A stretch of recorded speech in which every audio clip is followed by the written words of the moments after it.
All right.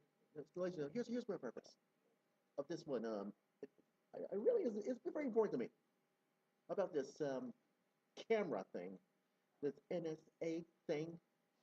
This is so absurd to me. You will. This is the what if the mainstream liberal media does this do for you? Would you believe that the NSA does things for you and others? And Nine leading you U.S. find on U.S. phones. name them for you. You know, But nine of them, like Google, Apple, Facebook, Yahoo, Microsoft. and you name it. It's not my name on Facebook and Twitter. U.S. internet companies, they are extracting, now this is what I discussed yesterday, content versus pattern looking. They're extracting audio, video chats, photographs, emails, documents, connection logs that enable analysts to track foreign targets. And in response, Obama, well, let's have a debate about that. Well, he told us he would never do anything like this. And they can apparently also watch in real-time live chats. Isn't this lovely? Isn't this creepy? And a White House spokesman, Josh Earnest, has declared that to the world that Obama and his aides are pleased as punched to join in a vigorous public debate on the issue. Now, I thought these people didn't think a war on terror existed. I mean, really? Really? The president welcomes a discussion of the trade-offs between security and civil liberties, or at least they're acknowledging that we don't have any civil liberties apparently anymore. No more right to privacy anymore. Liberals, I thought, love the right to privacy. There are people who have a genuine interest in protecting the U.S. Really? Really? You're saying that with a straight face? Workplace violence? Major Nadal Hassan, who said Allahu Akbar before killing 12 and injuring 33?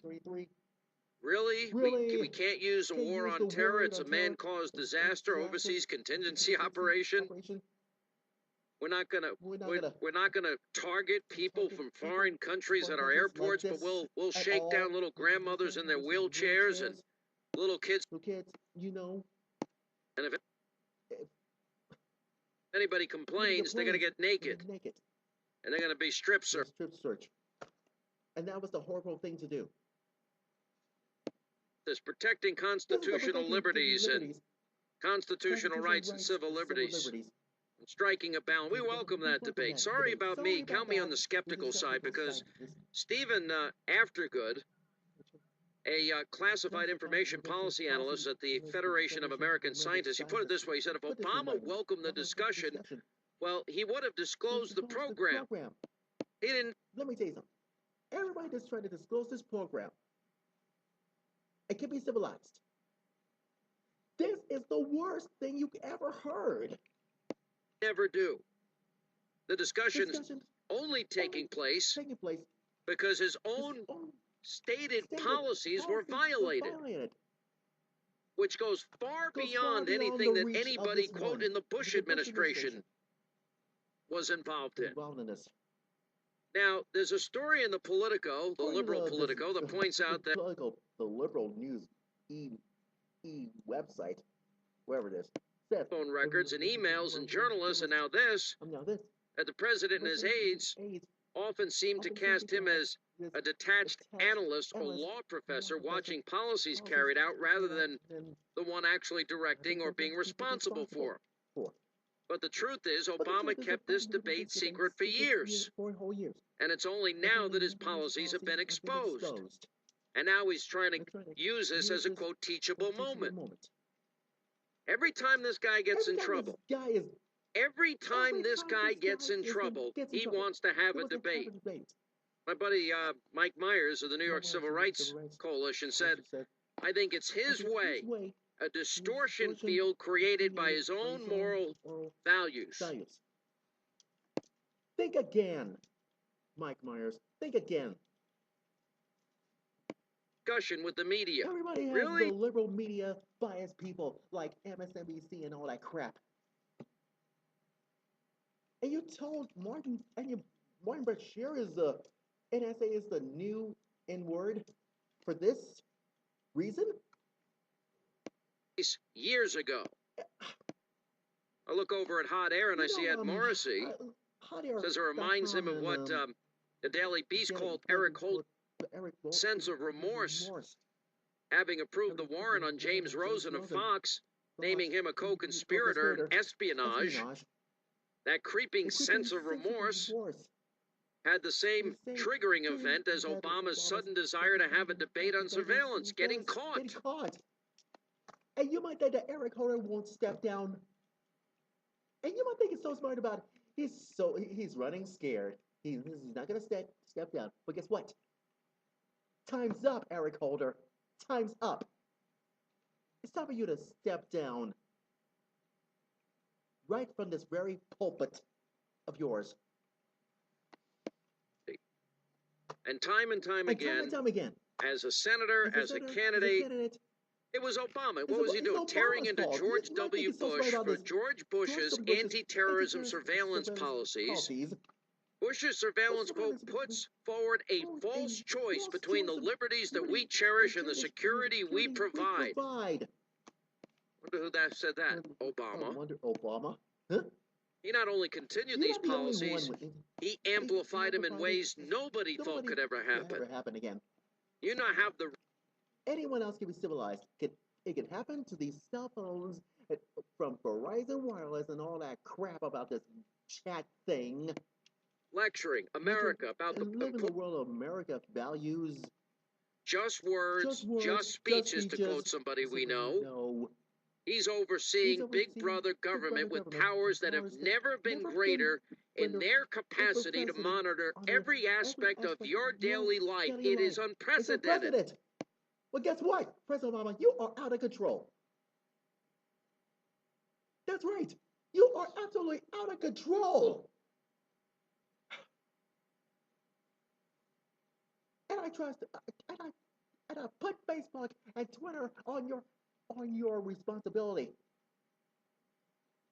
According to Fox News, and so is this. And I'll blast you on purpose, President Obama. Shut up. Working on a fart. This could be a pathetic world. It's an excuse. It's usually excuses. Never says war on terrorism. Never says war on terror. You know, it never says any of this. Anything. And one other point I think needs to be made here. There is a balance. No one pretends that the balance between civil liberties and national security is going to be easy. Especially in the internet age. So much data publicly available. All of us realize that when it comes to protecting America from attack, I supported the Patriot Act and FISA because it was the right thing to do after 9/11. And it was, by all accounts, done properly. Government needs to be vigilant. I recognize that this threat is real, more so than the president does. The Constitution is not a suicide pact, in the words of justice, freedom and peace and all that. The more slack, the more power Americans would be willing to grant the federal government. Abraham Lincoln in the Civil War suspended habeas corpus. Under normal circumstances, we would oppose that action. Under extraordinary circumstances, it might well be necessary. To you. But what this comes down to is a theme that I've been hitting on for weeks now. And that is that everything depends on the people that you elect to be in government and the trust that you have in them. And when it comes down to trust, you have to have an occupant in the White House that you can trust. And that right now it's Barack Obama. Obama's fault. Now, I'm sorry to say this. I do it with some reluctance, but my job is to tell you the truth. I'm looking at what's going on in this country right now, and his history of abusing power goes beyond the IRS scandal, goes beyond the Justice Department harassing journalists and labeling them co-conspirators and the lies that have followed in the wake of Benghazi and IRS and all that. It never ends. It's this to me and all that crap. Thuggish, targeting a you political... look like a target to anyone else, like a human target to anyone else. And it means that, in many ways, I think it disqualifies him. He does not have the trust. He cannot be trusted with this power and latitude that you might feel a little more comfortable with under some circumstances with the right chief executive. But I'm going to tell you something. It's like giving your the keys to the car to a teenage child. One kid may be responsible, sober, careful, reliable. They get the keys. Another kid, erratic, impulsive, unable to concentrate, drinks, does drugs, generally irresponsible. That kid doesn't get the keys to the car. I'm sorry. But I'm saying this. It is this intrusion into civil liberties is so wide, it doesn't even make sense at all. Your government. And your government has been in big trouble. So I ask you to listen and wake up and smell the coffee. Find out the reality is of this surveillance of this phone calls, and so is this live chats and all that crap. There are specific reasons to know this. Specific tip that they've got? They said that they could do this on a hunch. So they cast this wide net that all privacy for every American, because pretty much every American is touched by either Google, Apple, Facebook, Yahoo, Microsoft, Skype, one of them. But so they cast a wide net that they're never going to be able to put together anyway. This is no way to run national security, to take away everybody's privacy and civil rights. No. The arrangement with Verizon and AT&T and Sprint, these phone companies, every time the majority of Americans make a call, there's the NSA. They got a record of the location, the number called, the time of the call, the length of the conversation, and who knows what else they might have done wrong that we don't even know about. Now, that evolved out of the warrantless wiretapping programs, but that was very specific. To you. We're getting access from internet servers and live, real-time, private chats. You got to be kidding me. You got to be kidding me. We need to get to the bottom of this. Ron Wyden said that he's been warning about the breadth of the program for years. But he could only ask it, and people have gone before his committee and lied to him. And he knew the truth.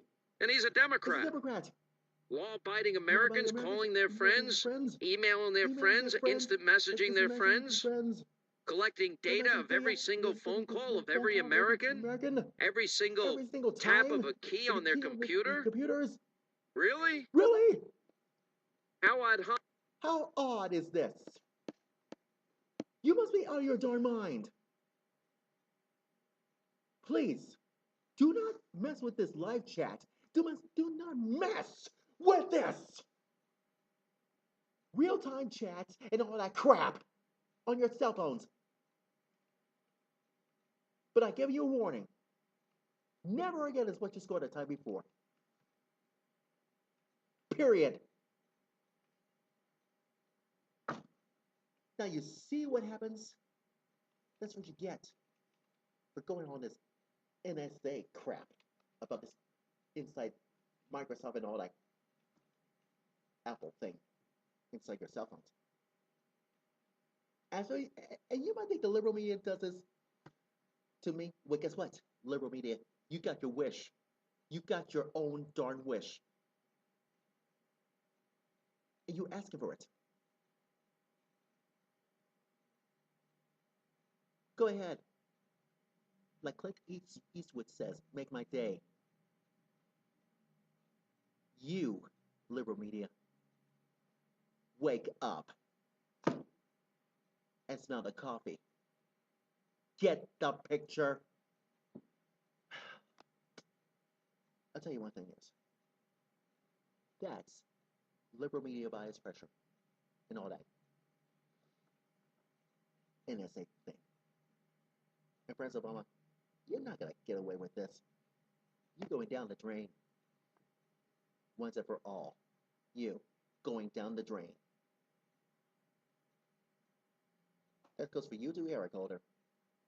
And you better step down before it does.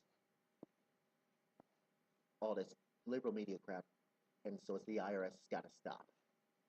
We as conservatives doesn't like that at all. Period.